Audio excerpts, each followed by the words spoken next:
What was an era where gifts from Santa included Teddy? Ruxpins. Yeah, that's right. And Cabbage Patch dolls. I had a bunch of those. So true. But in the book, 8-Bit Christmas, it wasn't a true Christmas miracle until the sound of Super Mario Brothers took over the home. It's true. Here to tell us more about the quest for the raddest toy of the 80s is the author, Kevin Jakubowski. And this is Kevin's first novel, but not his first attempt at comedy. He's been a writer for Comedy Central, Nickelodeon, and he co-wrote the film starring Bruce Willis called Assassination of a High School President. Welcome to the Morning Blend. You got some serious credits, dude. Oh, I try. Yeah. See, I always think comedy writing is interesting. I think the hardest interview is to interview a comedian. This will be the best interview ever. Don't worry.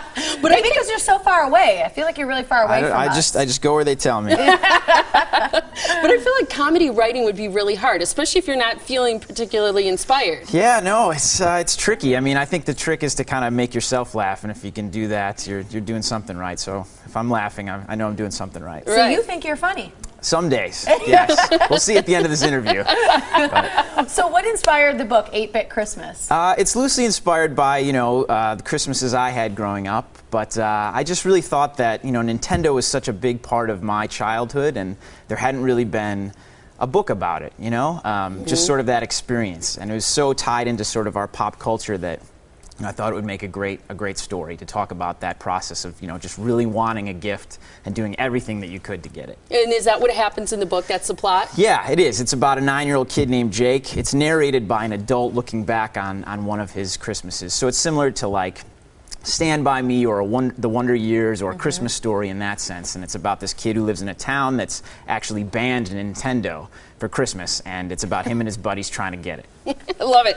I have to read just one part from the book because I thought it was so funny but so true. It's the beginning of chapter 9. It says, when you really break it down, the entire focus of kid life centers on one specific goal: having fun. All drive and brain power is dedicated toward the purpose of playing. It's a relentless battle waged against grown-ups of all shapes and sizes that consistently begs the question, how can I, the kid, maximize my ability to play? It's so true. That's all kids want, is the ability to play. It's very true, and Nintendo just rewarded that ability. Like when you read a book, all you have to do is turn the page, but Nintendo, if you want to see, what happens in the next level, you have to beat that level. So I think that was just something, when I was growing up, that was just such a revelation to us that this thing existed and we wanted it so bad. So that's really what the book's about. Yeah. How about some of the nostalgia in it? And how about people who are readers? Do they have to have had grown up in the 80s? Do they have to have been 9 in the 80s or had some of that span to enjoy it? Yeah, no, I mean, I think the book's universal in the sense that it's about Christmas and it's about, it's really written for and about the Midwest. So, I think it appeals to people watching today. But it's a universal experience. If you're in your 30s right now, you'll probably appreciate the book a little bit more. But it's just a story about Christmas and being a kid. But what about the experience of writing a novel versus writing for TV or writing for movies? It was definitely different. Like, I was excited to kind of try to flex a different, creative muscle, so to speak. But I think just the background in film helped with the plot a lot, really kind of structuring it out before I started. But it was different, but it was a lot of fun. I really enjoyed it. Is it true that you've written for South Park? No, I was a PA on South Park. Okay. But it was a very fun experience. That was 2 years of my life that were very interesting. It was a cool place to work, that's for sure. What do you think influenced your comedy most? I always think when it comes to comedians, was your family really funny? Did you read a lot of comics growing up? Like, where did it come from for you? Yeah, that's a good question. I mean, I think my family enjoys a good joke, just like the rest of them. But yeah, my family for sure. In high school, I had my own Access TV show that was sort of like a low-budget Saturday Night Live.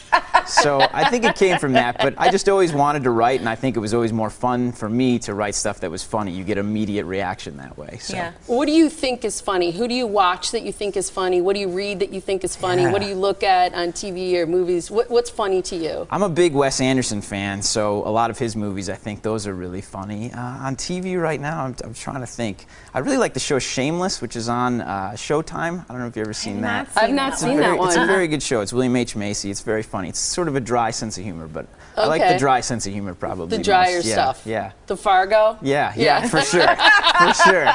Does that translate well into writing? It does. I hope so, I think, you know, my voice is similar to, you know, Gene Shepard, who wrote A Christmas Story. He's always kind of been my idol growing up, and he's pretty sarcastic and nostalgic, and so I think that's similar to the way I write. I want to have my son read this book so he can go, Nintendo, what's that? I mean, they're all Xbox and whatever. Right. It's awesome. Thank you so much for being here and joining us. We're going to tell people how they can find out more about you and your book, 8-Bit Christmas. You can go to Kevin if you can spell it, Jakubowski.com. You can check the spelling there on your screen. There is a hyphen in the middle of Kevin and Jakubowski. Nice to have you here. Thanks so much for having me. Appreciate it's been a pleasure. Thank you.